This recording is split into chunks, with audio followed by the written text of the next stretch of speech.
pray all is well. We are continuing our I Agree series, and today we want to look at the fall of man. Now, let's do a little bit of a review. We've already learned the nature of God, that God is love. We have also learned that in order for love to be proven, love has to be opposed.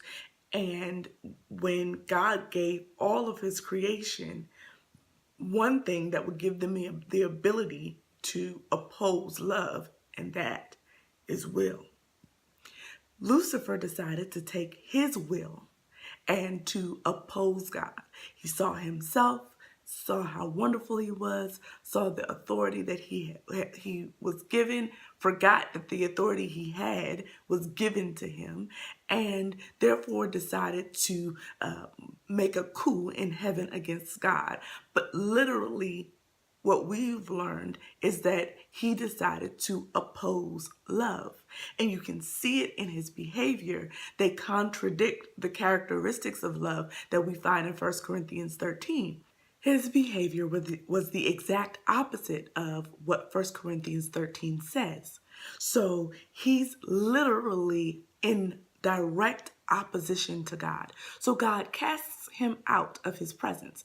You've got to go.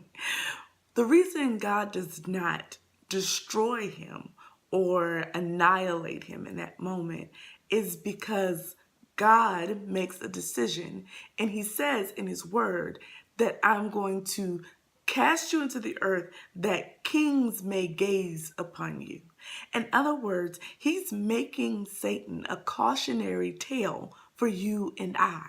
You and I, we already learned, are made in God's image and likeness, having been given dominion and authority to multiply and produce love in the earth, because that's what God is, and we're in his likeness. Our job is to replicate who he is in the earth in a multiplied fashion. Lucifer was cast into the earth for the purpose of providing us a cautionary tale. This is an opportunity for you to learn vicariously. This is an opportunity for you to learn from someone else's experience. This is what happens when you make a conscious decision to oppose love. You lose your authority. You lose your dominion. You lose what authority was given to you. When we look at man's choice, it's interesting that we made the decision, and I don't say we, I'm not putting this on Adam, because it's a conscious decision that we continue to make.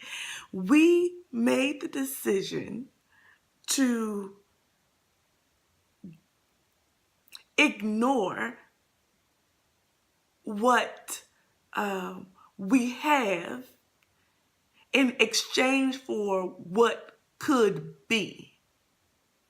Sometimes we have everything we need, as well as, and when I say everything we need, I mean everything we need, not just for today, but what we need in order to guarantee our success and longevity tomorrow. Right? We have everything we need right where we are, but we abandon this in order for the promise of what this could be.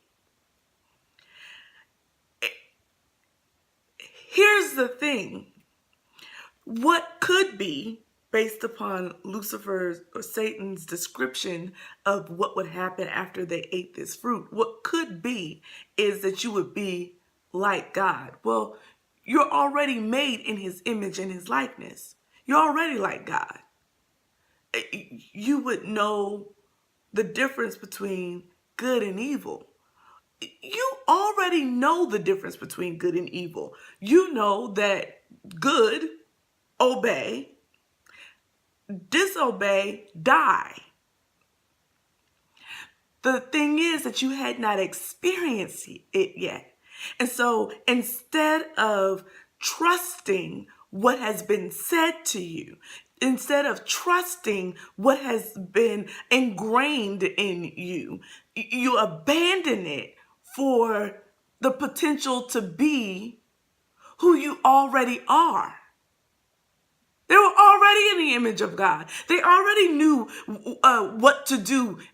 The only difference was they just had not experienced it. And some of these things that we're craving to experience are only designed to destroy us, to cast us out of the presence of God, to separate us from who He has called us to be and what He has given us quite generously, without any strings attached.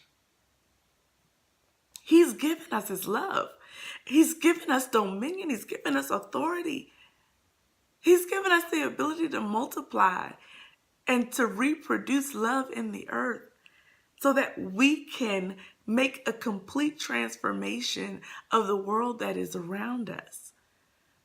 But instead, we abandon it for money, power, fame, being like a God, when you're already like God. We abandon it for experience. I just want to be out there for a little while. When everything you have that will continue to maintain your longevity and peace is right here in front of you. Don't give up what you have that is guaranteed success, proven over and over again. God had proven His love for Adam and Eve over and over again, showing up in the garden, looking at Adam and saying, it's not good for you to dwell alone. I'm going to make sure that you have a help meet for you. I'm going to bless you above blessings. I'm going to give you the intellect and the ability to name all of the animals, to dictate each of their species. That's the brilliance of the human mind. And again, when we look at Bible and science, we should never, ever abandon the truth that the human mind is brilliant. And that brilliance was God-given. So you don't have to deny science in order to prove the Bible. One answers the other. We have a brilliant mind. We have brilliant brains. And the only thing that contaminates our minds is sin. We have to come into agreement that who God originally said we were is who we are. And what He said that we have, we already possess. And that there is no temptation that will cause me to contradict God's will for my life that is great enough to take me away from what He has already said. Because what He has already said guarantees my longevity and my success. I agree with God. I'm staying right here. I hope you do too. Join us on Wednesdays on Facebook Live. We have these live conversations, and on Fridays we come together for prayer on Facebook Live at 8 a.m. So hopefully you'll have the opportunity to join us on one of those days. God bless you. Love you. Bye-bye.